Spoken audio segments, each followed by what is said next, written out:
Do I look like a gardener to you? I am a better, I am not a gardener. Hedging is for gardeners. How does your garden grow? With plus money. With plus money. Hedging is for gardeners.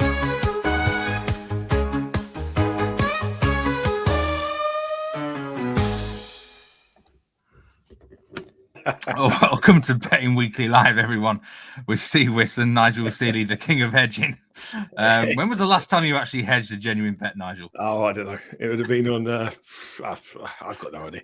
I can't remember. It got me. The theme tune got me. Hedging for gardeners is fantastic.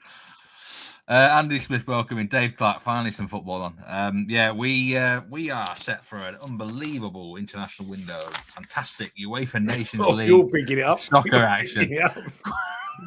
You're looking at got to different sell it matches somehow. I'm looking at today. You are Nigel. picking it up. South American World Cup qualifying. For those who are betting on it, we've got African nations qualifiers as well currently in play. You can bet on the Bet Rivers app or website right now. We've got Kazakhstan, Austria as well. 2-0 to Austria at half-time and a red card for Kazakhstan. Who's been betting on that game? Hope you've been winning there. Paul Bailey, good to see you. He needs a winner, does Paul. So let's hopefully we can give you some. Nations League. This is the final round of these Nations League group phases, and then we have the playoffs next summer, I presume. It's a bit of a tedious thing, really, Nations League. I've got to be honest, Nigel. And I think some of the nations are about fed up with it. But we've got to be betting. We've got to be looking for some bets. And where better to start than the game everyone's talking about today? Yeah. Greece, England. I mean, we touched on it briefly. We're going to go Armenia, Faroe Islands. No. We are going to start Greece, England, because this is the game. There's a lot of interest in this game, Nigel. England now. I mean, when we talked on Monday, England were minus money, I think, to win the game. They're now plus money, plus 120, I think, the last time I looked. They're plus 116 now. And we can get plus money, significant plus money on over 2.5 goals as well, plus 123. I've seen a lot of people really anti-England heading into this game. England, it's been well highlighted, missing a lot of players from the squad. And it's no surprise they've drifted. But you know, are Greece an absolute slam dunk here? I mean, this is kind of crazy that England are the favourites, but everyone's talking up Greece as a massive chance to win. Well, I think earlier in the week when we done this show, someone was posting up the prices for this match and said that the double chance for Greece at minus 110 was a bet. And at the time, we said, yeah, probably was a bet. Because the players were pulling out, and even some of the players who've been called into the England squad have pulled out as well.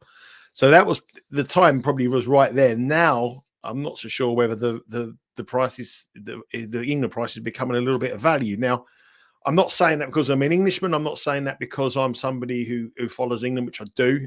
I've been to pretty much every England's home match. I've been to virtually every England away match. I'm not going today, but obviously I'll be at Wembley at the Republic of Ireland match on Sunday. But I've said it to you on the live show before. England at Wembley do not play well. I mean, we seem to forget about England matches at Wembley. I mean, they only play really well in the European Championships and big matches, but they got beat 4-0 by Hungary in the Nations League, last set of Nations League. They got beat by Iceland 1-0 in a friendly before the European Championship. They got beat by Greece in one of the worst performances I've ever seen by an England side. And they got beat by Brazil because the atmosphere at Wembley, there isn't an atmosphere at Wembley in these matches. The home game shouldn't be played at Wembley. They should be played away from home. They should be played, not away from. They should be played away from the national stadium. They should be played at Old Trafford. They should be played at Newcastle. They should travel around. But on the road, England are very, very different because the atmosphere is electric. People are singing. You go away with England, it's a totally different experience. And there's a lot of England fans out in Greece, and I think that England will be lifted by the support they're going to get because they get one of the best supports around than any other team in Europe. The problem is they're losing 8 players. They're losing Rice, Saka, Trent, Foden, Palmer, Grealish, Colwell. They're big names. Some of these are big names. But the team that England are going to put out tonight isn't that bad. You know, you still got the likes of Gaya, the England's Player of the Year, Conor Gallagher, who's been brilliant in Atletico Madrid, Gomez, Bellingham, Gordon, Kane. I mean, it's a good side. And I think the fact is, are we thinking that England are going to be motivated this match given the time of the season? Now, all the players who aren't playing for England, Rice, Saka, the Arsenal boys, the Liverpool players, the Man City players, Chelsea players, they've got some really, really big matches coming up involved at home and in European competition. So I can understand why they're not there. But someone like Harry Kane has probably only, what's he got? 2 more matches, 3 more matches before he has a winter break. So, I just got a feeling, and I just think if the price gets to about plus 120 for England, I'm going to bet them. I think Greece are a working side. They're a very workmanlike side. They're very strong defensively. They're very well organised. But England should beat this Greek team. And I know Greeks are pretty decent at home, but when they've gone up against the top level clubs, they've been beaten. They beat all the teams around the bottom. They've been beaten by the top level clubs. They've been beaten by Holland. They've been beaten by Spain in recent matches. So I've got a feeling here that England may become a price that just gets to a point where it's too big. Certainly what's too big for me, Harry Kane at plus 180 to score anytime. I mean, when are you going to see Harry Kane? Look at this. Look at what this is. What's going on here? He's made an appearance for the first time in over a week. We got plus 180 for Harry Kane to score at any time. I think that's a big price. You're never going to get a better price like that for Harry Kane. And if you look at shots on target, Bellingham will play in a much more advanced position, minus 105 to have a shot on target. I don't understand why people were betting Greece earlier in the week. I understand it completely. But now, at the prices, I think the value lies with England. But I wouldn't be betting on the game. I'd watch the match. But one other thing, England have never, ever lost going to Greece. I know it's historical when it's gone back a long, long time and 2 levels of football were very different then. But England have won every time they've ever played in Greece. Greece never even got a point against England. It was a very, very poor performance from England. They're out for revenge in this match. And I think if the drift continues and it gets to, if we hit plus 125, I think I've got to have a bet on England here at the prices. I think that's very well said, Nigel. It's very hard to argue with that analysis of how things are heading into the game. England away from home, Steve. Just one thing. England away from home, they are a very different. Wembley, it's soulless. It's desperate. I mean, it's populated by 30,000 people kids under the age of 16. There'll be dads with their kids. It's soulless in these matches. You need to go to a 40,000 seat stadium, play at home, and get the tempo going. Away from home, it's very, very, very, very different for England. They have a hardcore of 4,000 or 5,000 fans. They'll make themselves heard. England will lift the occasion, and they have some incentive because they got humiliated by Greece. The fact that Lee Carl's in charge is one of his last matches. He's a negative for England. A coach that is very untried, and we don't really know what's happened. But the 11 players that take to that team, to that lineup, whoever they are, they have big, big international experience. Apart from maybe 2 of them, they have played the top level of European football, and they should have something, be able to get the better of Greece. And I think if it drifts a little bit more, I think we've got to take it. I think what really interests me in the build-up to the game was Harry Kane. And Harry Kane's normally straight bat in interviews before the game. He says the right things, but he actually was quite critical of some of the players not involved in this window, saying, basically going on about how important it is to him to play for England, put on the shirt. And I think the players might be quite fired up for this. There'll be people questioning England's motivation. But I think it's probably a positive that the 11 on the field are going to be up for this. And there is still a lot of high-class, world-class players in that England team. He's plus 175 to score, is Harry Kane. Yeah, he was plus 180 earlier. I saw that. I thought you're never going to get plus 180, but I think this will be quite low. I think it'll be quite a low-scoring game, though. I think it'd be. I did it one goal. Kane could get a penalty. I think I like the Bellingham to take a shot on target minus 105 because without Trent Alexander-Arnold, without Foden, without Palmer, Bellingham will be on all the set pieces. So I think minus 105 to have a shot on target Bellingham in a much more advanced position. I think he'll play much more advanced. I expect Kane to play on his own and him playing a much more advanced position. And I think that would be my best bet on this match. If you like the shot on target market, Bellingham to have a shot on target minus 105. The other thing I would say about Kane, though, when he said those statements, right? Well, 2 things. Kane, as I said earlier, has a mid-season break, a midwinter break to look forward to. The other players don't.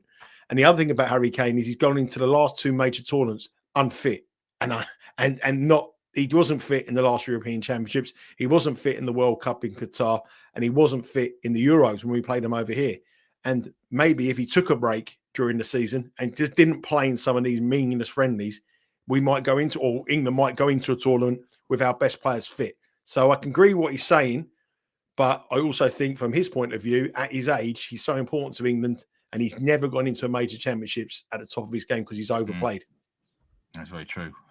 Just going through the comments here. Thanks very much for all your kind words here. Jannik, Foxy, Rick, great to see you. Lots of split opinions about this game. Ming Chung says Greece drawable chance looks a great bet. Jannik says the Greece have a good squad. They play some decent football, but not sure I'd go for them at those odds. That's a very good point, Jannik. There's a price for everything. And maybe Greece's price is gone now. Player cams on Greece drawable chance at plus 110. Well, that makes a brilliant bet, but now they're exactly minus 130. I mean, would you bet more? That's what I said. When we had this, we spoke in the middle of the week, it was brilliant. But now the market's gone a little bit too aggressive towards the Greek side, and I think the Greeks now suddenly are under a bit of pressure as well because everyone expects them to win. Greece would never have been expected to beat England in this tournament, and now they're expected to win. So I think it's going to be quite an interesting one. Transitional team, players playing for it, a couple of players, fringe players playing for England. Good opportunity for them. But let me just, if we were talking about this match before Greece beat England at home in the last international, England would be going here as minus 220, minus $2. Yeah. And they're now plus 125. So are they as bad as that? This is a team that are considered joint favourites or second favourites. I know it's crazy, but to win the World Cup against a team who are 500,000 or 500 chance to win the World Cup. So it's to me, it's just moved a little bit. And I think if it got to that 145, that player cam HD reckons there. That's an interesting prediction. I'll bet that. I'd bet England at plus 145. Probably bet them on the draw no bet market at plus 145, around about evens. Get the draw as a push. Roffo and Chain, thanks very much for your kind words. DCB's made a wild punt a few days ago. Greece to win in over 2.5 at 10-1. Disky Stat says England game in under 2.5 goals is usually a safe bet. Greece park the bus, and with so many changes in the England side equals low scoring. Ian Messina says drawable chance Greece and under 3.5. Split opinions across the board for the game. As you draw at half time is a bet I like as well. The match to be drawing at half time, I think very cagey start. Both teams playing with respect, typical international match, and it opens up in the second half. So I quite like that as well. But there's a lot of reasons to go, but the market's definitely heading towards even more towards Greece. And if it gets to the point, I'm betting about this moment in time, my best bet on the match, Bellingham, shot on target, minus 105. He'll be on everything. Declan Rice not there, Saka not there, Trent not there, Foden not there, Grealish not there, Palmer not there, which means that every England set piece will be taken by Bellingham. All right, that match kicks off at 2:45 Eastern. The earliest game on the card, apart from the one in play right now in Kazakhstan, is Armenia against the Faroe Islands. Armenia minus 225 favourites now at the time of going live. Over 2.5 goals at evens. So there's been some money for the goals in this game, Armenia against the Faroe Islands. It's a really, really popular sport in the Faroes, you know. It's football, Nigel. I've been to the Faroe Islands. I have been to the Faroe Islands. Yes, I have been to the Faroe Islands. I met a couple on holiday, not one of those holidays, but I met a couple on holiday from the Faroe Islands, and they came over here, and we went to see them in the Faroe Islands. It was quite an experience, actually. He was a fisherman. But I went to the Faroe Islands. It's freezing. I know that. Anyway, talking about the football here, Armenia heavy favourites, minus 225 to beat the Faroe Islands. They're a very improving nation, the Faroe Islands, aren't they, in what they've done in the last few years. But they're still big minnows here. If you look at the Faroe Islands, they do most of their best form at home, as you would expect, because it's such a difficult place to get to. And Armenia, if you look at their form guide, when they play some at home, they're not bad. They're pretty good. They beat the minnows, and they've done well in the 2024 Euro qualification, didn't they? They drew with Wales 1-1. They were very narrowly beaten by Croatia 1-0. So it's they're quite defensively pretty good, Armenia here, and they tend to beat the lesser sides. And I just think that this one here, if you look at their FIFA World Rankings, 138, I think it is for Faroe Islands. Armenia 39 places above them. There has been a little bit of money for Armenia, probably in parlays. I can't imagine many people steaming into Bet Rivers to back the Armenians, and my limited knowledge of Armenian football is limited, I must say that. But I was looking at it and I thought, well, if you are really, really desperate to have a bet on this early kickoff, because remember this starts in about it's not so far now, it's about 40 minutes or so in there. Instead of taking Armenia at minus 225, you could boost it up and take the plus 120 for Armenia to win to 0. which is Armenia to win the match, and then you have to hit the under half a goal for Faroe Islands in that same game parlay, and it'll boost it up to plus 120. In the reverse fixture, it was a 2-2 draw, but as I say, Faroe Islands on the road, they're not very reliable at all. So I would expect the home side to win it. No real official bet, but if you're going to boost it up, take Armenia to win 2-0 at plus 120. Yeah, I would also be surprised if the Faroes got anything out of the game. Also, a lot of the domestic players for the Faroes, their season ended quite a long time ago. So, they're not going to be in such a good rhythm. Armenia is a tough place to go. It's far in the east of Europe there. And, minus 225 on the money line, that looks about right to me. I think they're a good parlay piece. They're probably a safe piece on, say, a -1 Asian handicap. I wouldn't want to be going more than that because a win's a win, isn't it, for these nations? But they do take it very seriously. You might look at this, it's a nothing game, but it's really, really important for these nations who battle really hard in these campaigns. But tough betting heat. Let's go back to the later kickoffs. North Macedonia against Latvia. Same group, this one. North Macedonia, I think they've effectively won the group nearly. I think goal difference decides these things, Nigel. So based on that, they're in a really strong position. They are also a real strong favourite to beat Latvia. Latvia are struggling in the rankings here, but there has been some money for Latvia, as we were talking about off air. Yeah. North Macedonia actually minus 175 now. So there's been big move on Latvia, plus 550. I'm not sure actually why this is. To be honest, earlier in the day, I looked at this match and Latvia are plus 750. They're now plus 550. And there's been a huge drift, a negative in the market towards North Macedonia. Again, I'm not an expert on Latvian football players, so I wouldn't know one Latvian football. It's hard enough for me to recognise the England players at the moment, all these new people pulling in. But the Latvian side, I would only suggest is and my suggestion here would be exactly what you said there, Steve, when you were bringing the show in. I can imagine the North Macedonian thinking they've won the group, they're going to give some youth a chance, and team news may be leaked here that North Macedonia are going to pull out some younger players, some more inexperienced players, and that would mean that Latvia have been bet on the Asian handicap here, plus 1.25, plus 1.5, which will then move the money line as well. That's the only reason I could see this, because in the reverse fixture, what was that? It was only in October. North Macedonia went to Latvia and won 3-0, and if you look at the data from that match, they should have won it by a lot more. They absolutely battered the Latvian side. So I reckon that's change of personnel. So if you are betting the minus 175 now, you might think it's a little bit of a bet to have. It may be better off to, you look at the bench and, Macedonia, if they are 0-0 or struggling a little bit, they may bring players off the bench, more established players in the latter stage of the second half to win the game, and then maybe bet them in play. But pre-match here, it's not surprised. I've got no real opinion on North Macedonia v Latvia, but the money suggests there is a big move for Latvia here, probably the biggest move on the day, and that must be to do with the North Macedonian team news. It's got to be, and also motivation. The team that finishes bottom of this group goes into the dreaded playoff, and you could get relegated to League D, which is really the depths of despair in UEFA Nations League terms. So no one wants that. Latvia are going to be fired up for it. I don't think you can bet on this game until you see the lineups. Really, Nigel, I think that would be unless you've got a bit of inside info out there. Maybe someone watching knows a bit of inside info. Let us know. Hopefully, we could do with that. We need that. We could do with a bit. Slovenia against Norway next up, and this is where my best bet of the day in the Nations League comes. Actually, really like both teams to score yes here. Well, minus 117. Slovenia are the favourites, plus 180.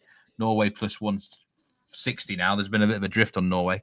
A team that perennially does underachieve at international level, but has been doing a lot better recently, bar a terrible defeat against Austria. Haaland has actually been firing for his country. No Odegaard, of course, again for Norway, but I thought they actually played better without Odegaard, funnily enough, in the last few games.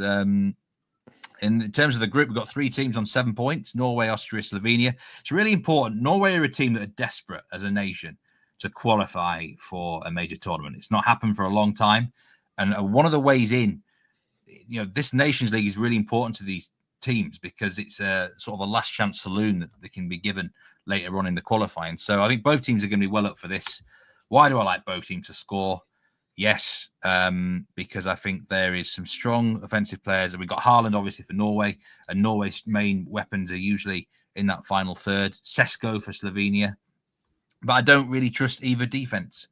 If you look back, there's not that many clean sheets that when both teams are involved against a decent nation. I'm not talking about the likes of Kazakhstan here. And Slovenia have a knack of drawing matches 1-1. So I do want that on my side. I'd rather take the BTTS yes rather than over 2.25 goals. I would normally be an over 2.25 man, but I think I want that 1-1 draw on my side, Nigel, here. So for me in the Nations League, my best bet of the day comes later in South America. But in the Nations League, I really like both teams score yes here. I don't know what you thought. Well, that is that's that's music to my ears really, because I looked at this market, I looked at this betting, I looked at the game, and I did think there'd be goals. I mean, Slovenia are unbeaten in the last 4 Nation League matches. Norway are good at home again, but not so great away, and no wins in their last 3. But I looked at the goal scorer markets, obviously, as you do with the talent that there is on show here. Both offensive players are very, very quality on both nations here. And I looked at Haaland, and I just, in the reverse fixture here, Haaland scored 2 goals, and he broke the Norwegian record in those matches, the highest ever player for Norway. He's had a bit of a bad run at the moment with Manchester City. Manchester City on a bad run, so he want to come over here. He's going to play. He's going to want to score. And I don't think I've ever seen some of these prices as big as this for Haaland since he's making a move to Man City. He's plus 180 to score. Plus 190. It's just look now. It's huge, isn't it? This is really big. It's plus 180 to score tonight, Haaland. Now you're never going to see Haaland in the Premier League ever at plus 180. Even if they're away at Liverpool, he's probably never going to be plus 180.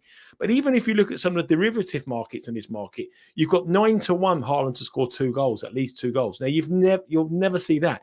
And if you want to go one further, I know you like goals, but I'm probably getting a little bit more. But if it did happen, I'd be absolutely devastated if I didn't have a little bit of pizza money.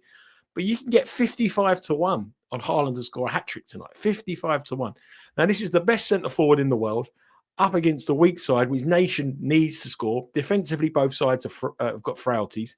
Attack mind in a game that you fancy goals, and you're getting 55-1 on Haaland to score a hat-trick.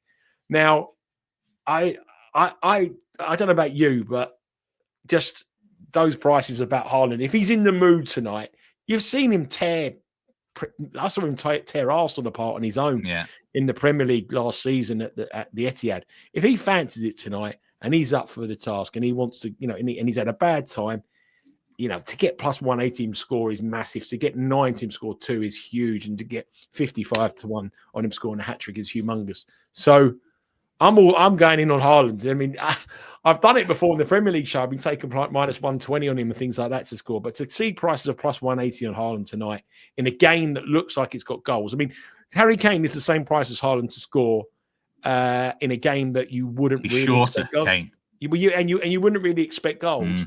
So Haaland as well on pens in a match that his nation have to really win, and the proud nation, like you say, they want to really do well. They're underachieving, and they may want. It could be a good time, and Haaland could be a little bit like the hurt tiger that's going to come out here and fire on all cylinders. So my angles here on Haaland here. I think all 3 of those bets for a bit of fun. You've got to get stuck into those.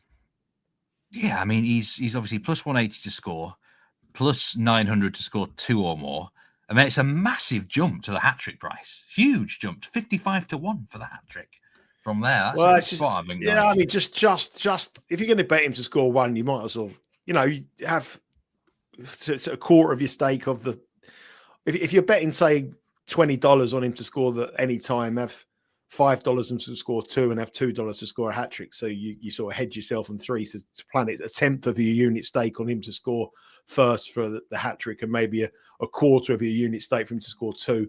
So you'll win effectively if he scores, but if he gets 2, then you collect it. You would win. So your plan would be a bit different. But I just saw those prices at plus 180, and then I delve into the other markets, and I couldn't believe what I was seeing. Really, there may be some agreement with Man City that he might not play the whole game. I don't know. There could be some sort of. Well, the thing is, they've got Kazakhstan next at home, so I'd imagine if there's an agreement, it comes in that one. This is a way more important game. They should beat Kazakhstan at home with their reserves. Yeah, and then they've got decent. I mean, this Norway squad, I just looked at anytime scorer prices. Alexander Sherlock, who nearly won the Golden Boot in La Liga last season. Jurgen Strand Larsen is becoming a decent player at Wolves. Yeah. You got the likes of Aaron Don and Noose is meant to be very good. Patrick Berg at Bodo Glimt's very, very good. So the problem, as Foxy says, is that defense. The Norway defense constantly lets them down. And that's why I do like the both teams to score yes here. Odegaard, I thought he was fine without Odegaard, Jazzo. I'm not sure them two have linked up very well at international level. So I'm not too bothered about Odegaard. But he scored 2 in the reverse fixture, and Odegaard never played. I know. He scored 2 in this. He scored 2 against Slovenia last time they met. And, I think that's got to be to get those kind of prices again. It's not like he hasn't. He's done it a month ago. FGA Football says, with me with that BTTS. And he fancies a penalty to England as well. If you like that, then you could certainly look at Kane. Kane, Haaland double, maybe for those who do like Kane. Jazz there, you say you could see him getting one, but hat-trick is a stretch. But 55-1, Jazz, you're not exactly breaking the bank, are you? If you're going to be betting on 55-1, it may well be worth a bit of pizza money. Duncan Evans says Haaland is his betting nemesis. We all have them, Duncan. We all have them. But yeah, Norway, Slovenia, quite an interesting affair there. We've got more Nations League games to discuss. Someone did mention comment about Republic of Ireland earlier. Can't remember who it was. I'll have a look back. But they are at home against Finland. Same group as England here. Ireland are the favourites. Minus 139 for the Irish. Plus 138 on over 2.5 goals. Never really. I rarely ever get involved in Ireland games, Nigel. I can imagine they're far more up your street because usually you want to be. It's not really one for the purists, is it? Well, I mean, they're a young team in transition. They've gone, national sides go through periods where they've got some really, really talented players, and then they have a crop of players that aren't so good, and then rebuild. And this is a very young Irish side and they're in the rebuilding process. They've had some great teams in the past, some great players in the past, and this is probably the weakest version has been for some time. But Finland aren't that good either, though, to be fair. I mean, they're both sides. This screams low scoring to me. I mean, under 2.5 goals is minus 186. Both teams have scored no is minus 162. I looked at under 2 goals in this match at plus money, plus 105 with 2 a push with Bet Rivers. I just can't see many goals this season. In Ireland's 8 matches in Dublin this year, calendar year 23-24 season, 6 of them have gone under 2.5 goals. In the Nations League, 3 of their 4 matches under 2.5 goals. They can't score. Finland haven't scored on the road in any of their matches yet. They got beat 3-0 by Greece. They got beat 2-0 by England. Both of these sides struggling for goals. Both of them lacking that top striker at international football. Finland have still got what's his name, Pukki, still going. He's older than me, and you still got him going. So I think this is a very, very, very. I don't think it's going to be very pretty. I think 1 goal will win it either way, and I think both sides are playing for pride. The other thing as well is Ireland. However much you look at it, they've got to go to Wembley at the weekend to play England, and I think the Irish fans will be looking forward to that one a lot more than this one. The players will relish the opportunity to go to England as well. So that's certainly going to play on their mind. I wouldn't be betting Ireland at 8-11, but I think they could win it 1-0, but 0-0 as well. But I just think low scoring, under 2 goals, plus 105 is probably one of my better bets of the evening. And talk about nemesis, under 2.5 goals in Republic of Ireland and matches has been pretty good, and Northern Ireland matches as well has been pretty good to me over the few years. So I'm going to stick with my tried and tested on the Irish under 2.5 goals in this match against a Finland side who were pretty poor. For those who do like it, Ireland win to 0 is at plus 128. There's probably worse bets out there, in fairness. It does feel like it's going to be a dire affair, really. And Finland don't usually open up too much either, if we're being honest. We're going to talk about the Belgium game in a minute, Ming. Shane says we're optimistic here in Dublin, but not a great side to watch. Trading there says Anastasis. I'm not even going to pronounce his name. That guy there, over 1.5 shots. Greece, is he Irish? Is that 6.5 shots and draw at 5-1? That'll be. So that's an interesting same game parlay. Thank you very much for that one. Yeah, I don't think it's going to be a particularly great game in Ireland. The unders looks a good way there, Nigel. And Belgium, Italy, though, I think this could be the opposite. This could be a good game, a really good game to watch. I quite like the over 2.5 here. at plus 114, or both teams to score yes is an option as well. Belgium are the slight favourites with the bookie. Really, this is a pick'em game though. Plus 160 to plus 180 on Italy. You're looking at a draw no bet handicap. The ties at plus 215. I mean, it's a must-win game for Belgium if they want to get anything out of this campaign. It's probably too late anyway, and it's a very much. I mean, there's players missing for Belgium. De Bruyne's still out. Yeah. Doku's not in the squad. Lukaku back though. Lukaku's back. Penda's in the team. I mean, a lot of their decent players are in offense here. I looked at the predicted lineups. I mean, bloody Wout Faes is not a player I rate.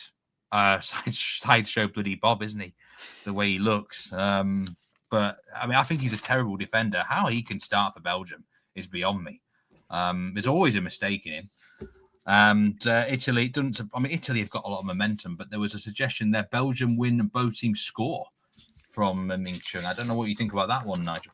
Well, they've got a lot of injuries as well, Italy. So they're both sides have got injury concerns. So that would help with their goals because you've got players who are not the first set of regulars, so that really helps. De Bruyne are obviously not playing. Lukaku coming back also helps with goals. So both teams to score, yes, is definitely an angle here. Over 2.5 goals, which is plus money, which does surprise me here. I'm very, very surprised to see that such an underdog really with the under 1.5. I got quite a lean for Belgium actually. I think Belgium have got a chance here. I mean, I think that Italy, from what we saw in the European Championships, I know they've turned it on their head in this tournament, but I'm not quite sure about them. I don't think they're as good as what the line suggests here.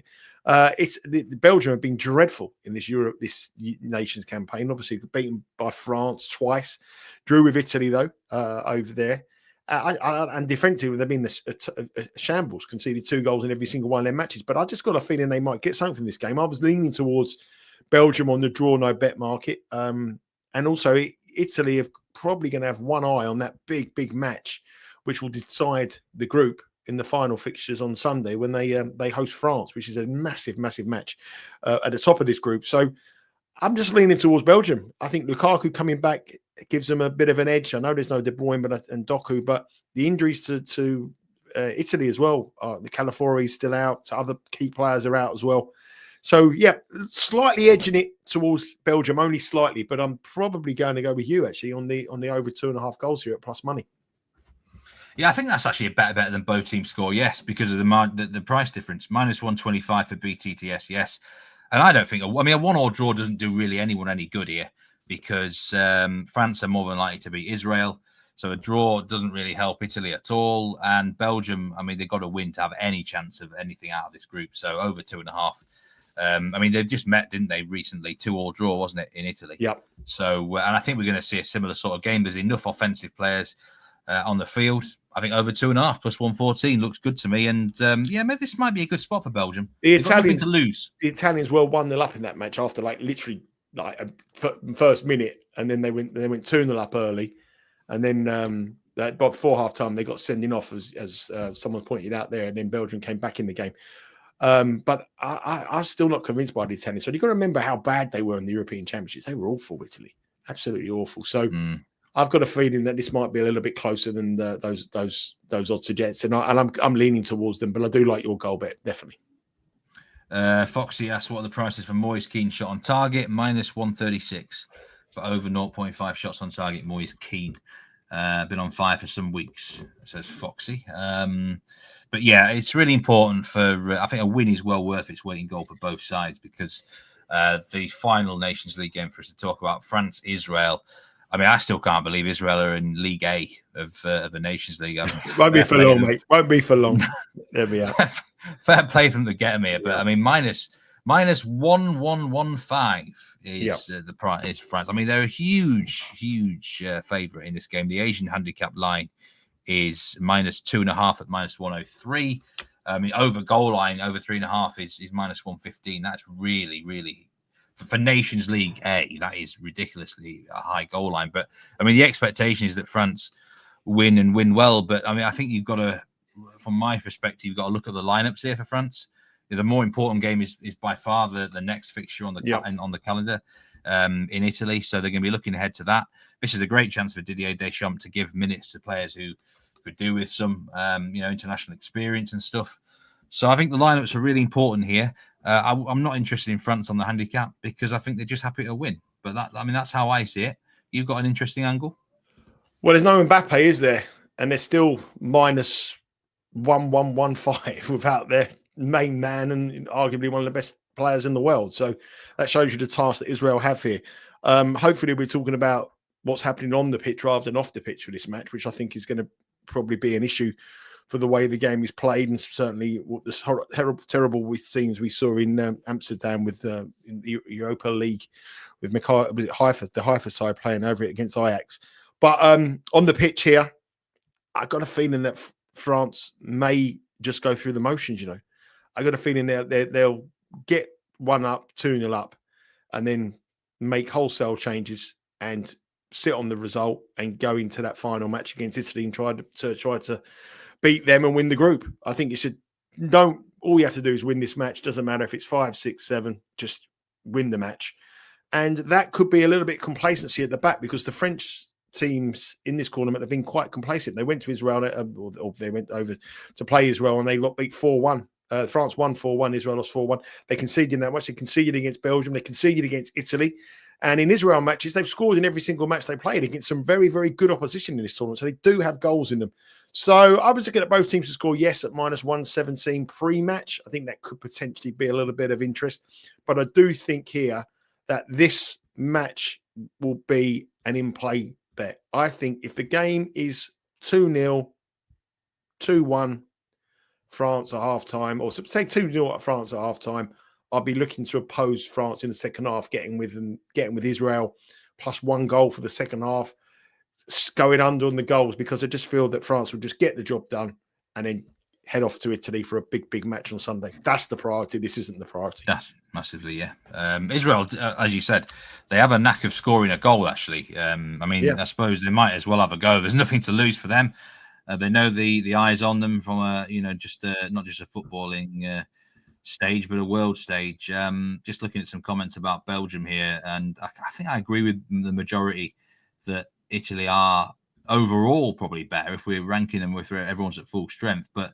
And I do have a problem with Tedesco long term. There's no doubt about it. I don't like how he dealt with the Courtois situation, really. But on an individual match tonight, I think it's not a bad spot for Belgium, to be honest, Foxy and Jannik as well. S asked about the Greece needing 1 point to qualify. I don't know if it's goal difference or head-to-head, S, to be honest. I should have checked that. That's my bad. But if it was a head-to-head, then yes, they would only need 1 point.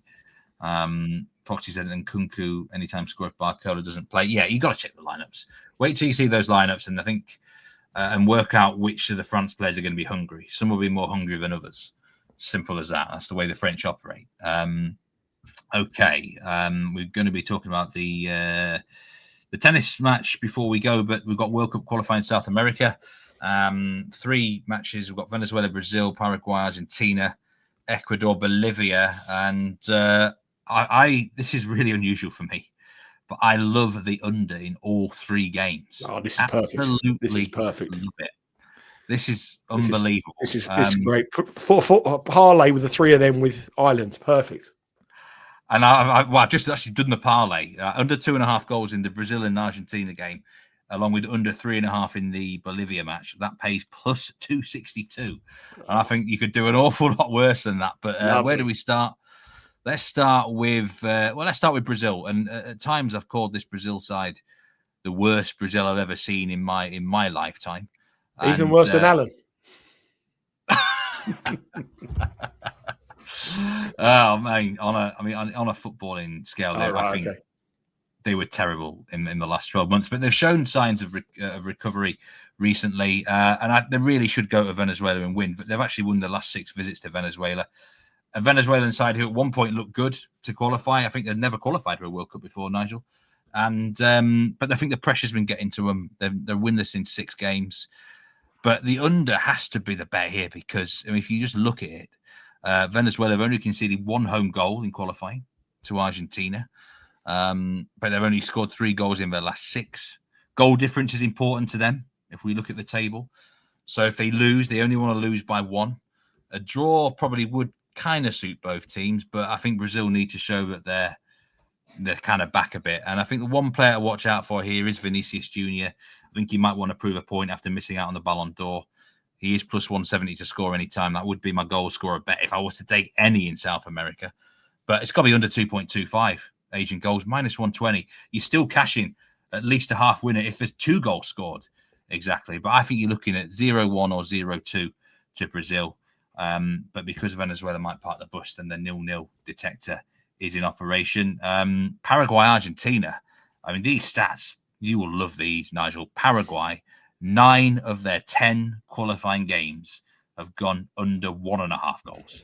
Not 2.5. Paraguay. I'm going to move to 1.5. Paraguay. I'm going to move. Going to say 4 times 0-0. Yep. Perfect. Argentina 7 clean sheets out of 10 for Argentina. The last 2 meetings between the 2 in World Cup qualifying in Paraguay have ended 0-0. I mean, under 2 Asian goals is minus 108. I mean, that's a full push if 2 goals are scored. The only reason the goal line is this high is because of Argentina on paper have got obviously some good world-class attackers. But Argentina, they're well top of this group. They could probably lose every game and still qualify now. I don't think the match means that much to them. A draw would suit both nicely. I really think 0-0's a runner here. Under 2 Asian goals, minus 108. At worst, I think you're looking at a push here. And then later on, Ecuador against Bolivia. I mean, Bolivia, incredibly, could qualify for a World Cup. This rarely ever, I don't think that's ever happened either, maybe once. And mostly it's because of their home form. We know they've been playing at inhumane altitudes, basically. And I mean, I don't know what's the highest you've ever been in your life, Nigel, on land, that is. I wouldn't know. But no clue. I mean, they've been playing at ridiculous altitudes, and away from home, it's just about sort of damage limitation. Ecuador win this game. Ecuador are like -2 on the Asian, but they're without Moses Caicedo, which is probably the most important player. And I mean, incredibly, you can get an under 3 goal line here at minus 140. I think it is on the latest Asian line. I'm just going to check while we're doing it. But this looks like unders all the way. I mean, Ecuador haven't scored many games. The last 7 Ecuador games have gone under 1.5. 1.5, that is. 4 times 0-0 in that period as well for Ecuador.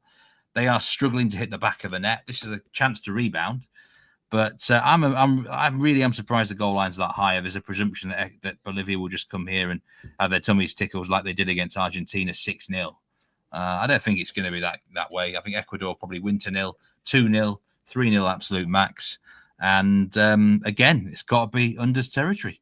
If you don't want goals, then this is where to go today in South America.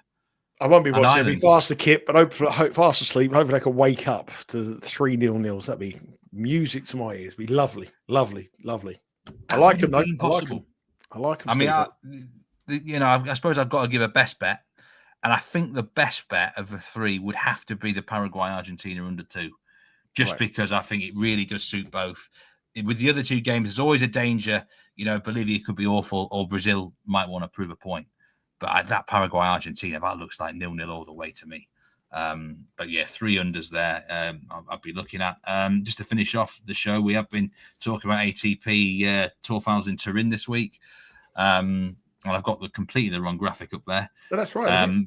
That's right, mate. Is that the right graphic? Yeah, that's tonight. That's tonight. The other. Yeah, there we go. That's the right one. Yeah, the other 2 are tomorrow. So Zverev, Alcaraz, and Ruud Rublev tomorrow. Tonight's match is Jannik Sinner, Medvedev.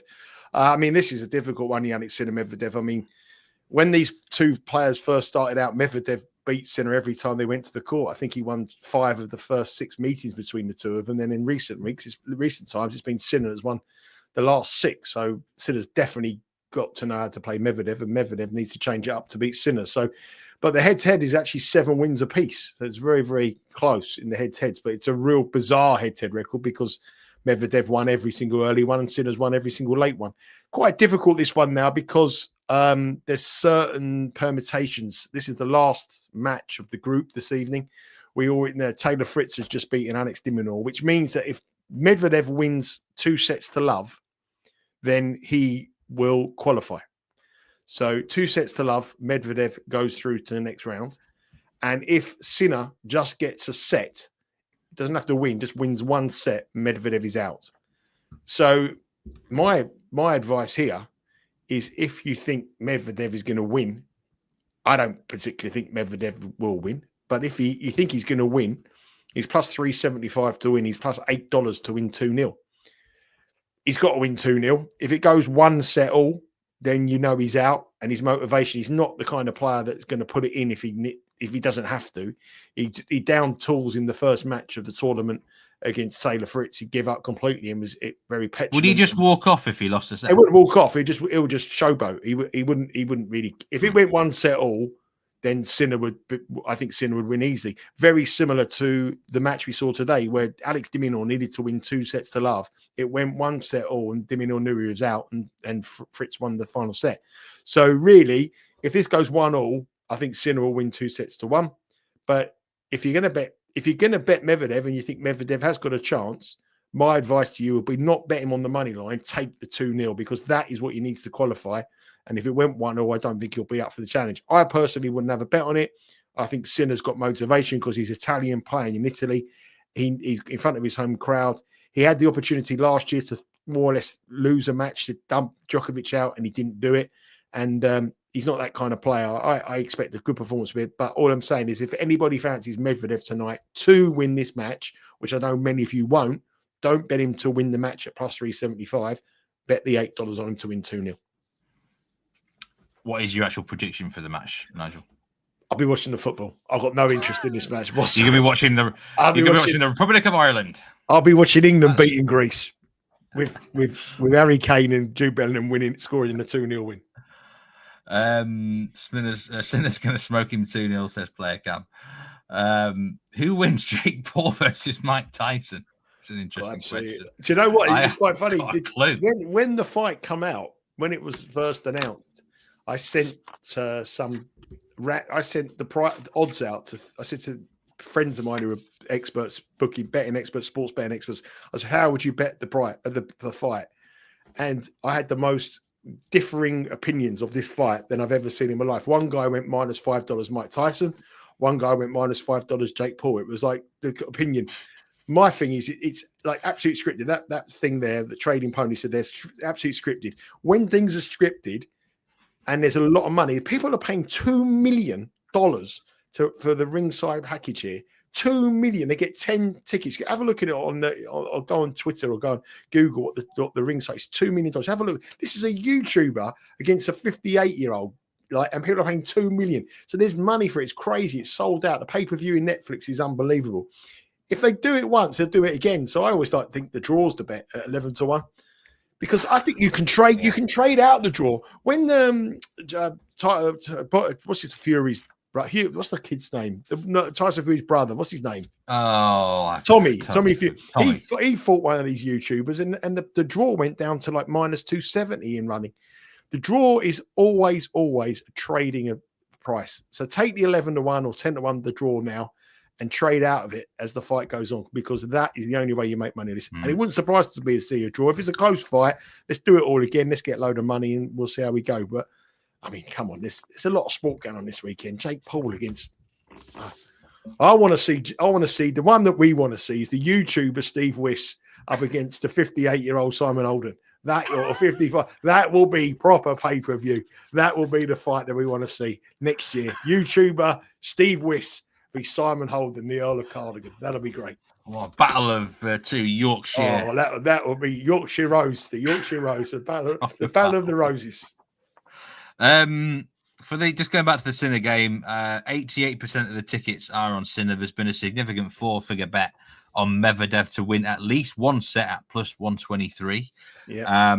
Notable bets today, and this is where I'm going to point you back in the direction of yesterday's live show with Jimmy Ott. Jimmy Ott, by the way, had a clean sweep of winners on the NBA last night. He's been sensational, and he's got several plays in the NFL Thursday night football, Commanders at the Eagles. And the biggest bets are on that game. We've got 2 huge bets on the Eagles money line at minus 175 and minus 192, respectively. But there's also a big bet on the Commanders plus 4.5. I mean, all 3 of those bets could actually win, in fairness. So that is those are the big bets for Thursday. The biggest soccer wager today, Iraq double chance against Jordan.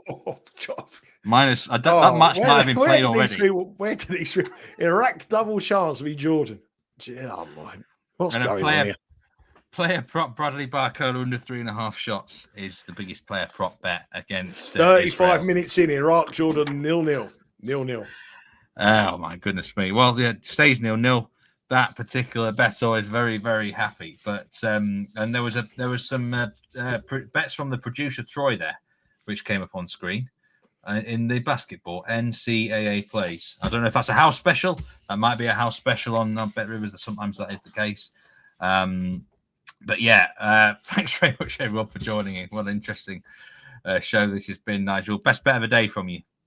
Oh, in the evening game, I'm going to go for Bellingham, have a shot on target, -105, and Haaland to score anytime, +180, and just cheer on the hat trick, 55-1.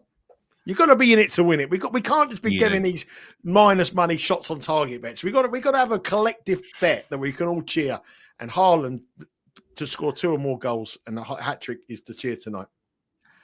My best bet in Europe is Slovenia, Norway. Both teams score yes. And in the South American World Cup qualifiers, under 2 Asian goals, Paraguay, Argentina. J-Rod, quick question here. Nigel, I have 21-1 to win the finals.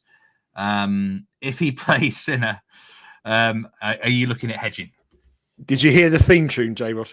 Did you hear the theme tune? Hedging is for gardeners. Can we hear my Irish accent again? No, don't even try. No. I feel stage fright. We'll be taken off air. Please, don't be doing that. Don't be doing that. I better be careful what I say there. Okay, that'll do. We're going on too long. But thanks very much, Nigel. Very much enjoyed the show. I am off air tomorrow. Dan Roebuck is on with James Easton. So a couple of very good shows there lined up. And remember, do watch the live one from yesterday with me and Jimmy, Thursday Night Football, in-depth preview, Commanders at Eagles, loads of bets that Jimmy's posted up, plus some futures. But apart from that, take care, Nigel. Thanks very much. And remember, everyone, gamble responsibly. Let's cash in winning tickets today. See you when I see you.